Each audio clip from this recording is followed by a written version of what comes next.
Okay, so welcome back to another video.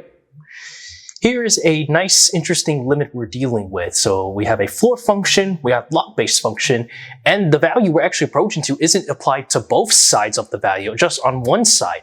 So we have the limit as x approaches -1 plus, so that means coming from the right side, getting to -1, of the floor function of log base 2 of x plus 1 multiplied with log base 3 of x plus 2. So that seems like a lot that we're actually dealing with, especially that I just mentioned. We got the combination of a log-based function, and then the limit is actually approaching. We're looking at it just from one side rather than both sides. So how do we actually tackle something like this? Well, and then there's a floor function, don't forget that. So I forgot to mention that part. But in order to tackle something like this, is actually not as bad as you think, because we're actually going to do something in terms of a substitution. And utilizing that, when you do use substitution in terms of limits, that it means the value of that limit, the now different variables, actually going to approach to a different value based on that. So there's just some properties that we just need to change up or utilize after, using that change. And you're going to notice some interesting things that it actually just comes down to a pretty nice answer than you think. And if you don't believe me, you can actually just graph this entire thing yourself into Desmos, and you'll see that it actually does indeed approach to that value. So with that, let's actually just jump right in. So what I want to do is I want to call L. So L is going to be our limit, so x approaches -1, and then from the right side. But we're actually going to write this for inside of our floor function over here. So that's just what we want to take a look at. So log base 2 of x plus 1, and then times log base 3 of x plus 2. Okay, so let's actually do a nice little change of our function over here. So let's call this n. We'll let n equals this function over here, log base 2 of x plus 1. So that has to mean that if I actually want to get the x plus 1 by itself, so that means I just have to take the base 2 of both sides. So that means x plus 1 is going to be equal to 2n, 2 to the power n. That would have to imply that as x approaches -1 plus, so from the right side, if we actually just do that, so that would have to imply that that means that n is going to approach -infinity. Okay, and then what we want to do here is that we still have our log base 3 of x plus 2 we're dealing with. So it actually is worth noting that we have a formula log base a of b. So we can actually convert this back into natural log. So that would be the same thing as the natural log of b divided by the natural log of a. So that would have to mean that's going to be the ln of 3. So that means log base, log base 3 of x plus 2, so that will be ln of 1 plus 2n. So let's see, I'm going to write this log base 3 x plus 2. So basically, we can actually convert this to write this as the natural log of, and then 1 plus 2n. That's just from before. We can just utilize that, the plus 1, and then divided by ln of 3. Okay? So with this in mind, so now we can actually go back to the original, well, not really the original, but the limit that we actually just called that L. So that means, in other words, let's actually now switch to a different marker for this one. So now we have our new limit. So the new limit, n is approaching -infinity. So then this is going to be the natural log, or first it's going to be n times, and then the natural log of 1 plus 2n, or 2 to the power n, and then divided by the natural log of 3. Okay, so of course what we're going to do here is that we need to at least take that limit. So in order to do something with that, so of course this is actually just going to be all the n's are in the numerator and then not on the denominator. So we can actually change this up to a little bit even more of a rational function that we're dealing with. So change it up, so we have the limit as n approaches -infinity. I'm actually going to write the n as 1 divided by n under our denominator.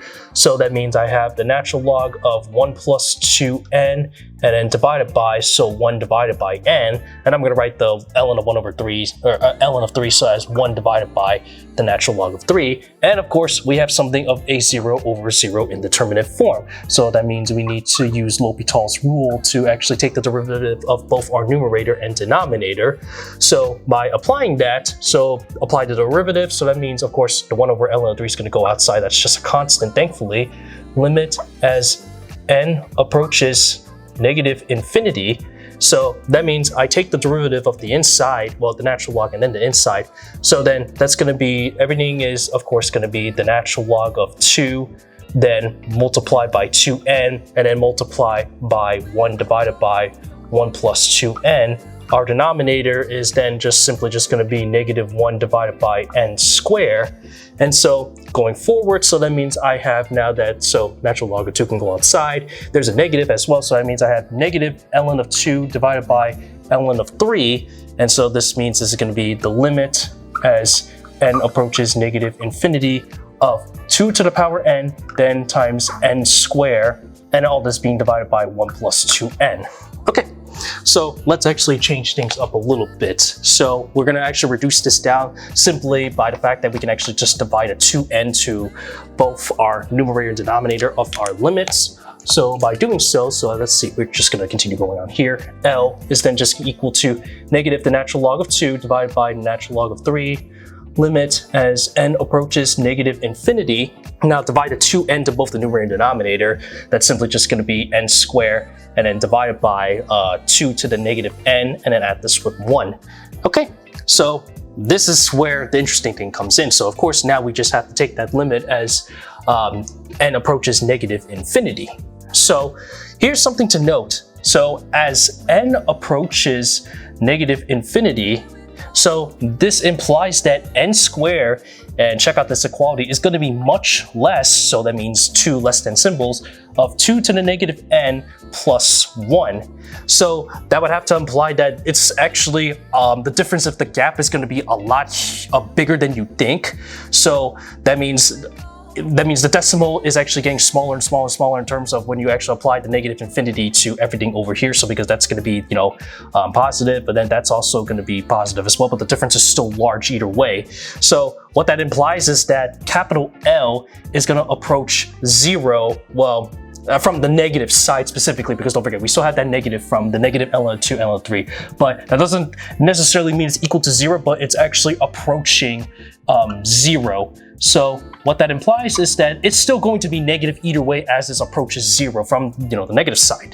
So that actually concludes everything. So the limit as x approaches -1 from the plus side, floor of log base 2 of x plus 1, and then log base 3 of x plus 2, floor of that. Basically, we just actually call this L, so x approaches -1 from the right of the floor of L, which of course negative approaches 0, but you take the floor of that negative approaching 0, that means that's simply just going to equal -1, which of course is the number that it approaches to. And of course, as you can see that if I actually applied this on Desmos, the equation or the graph that we're actually putting in, you can see that it's actually approaching -1 from simply the right hand side, just like that. So that was actually kind of interesting, don't you think? So everything that we actually just did, a little bit of creativity, well, I say that just because that we actually did some substitution and do all this in terms of using the L'Hopital's indeterminate form, etc. Then we actually do a little bit of analysis to actually how the limit approaches and behaves. Then you see that it actually approaches 0, but doesn't mean equals 0, but it's coming from the negative 0 point whatever in that, expansion. But with that being the case, that has to mean that if I take that floor, that it has to equal -1. So there you have it. And yeah, that's pretty cool if you ask me.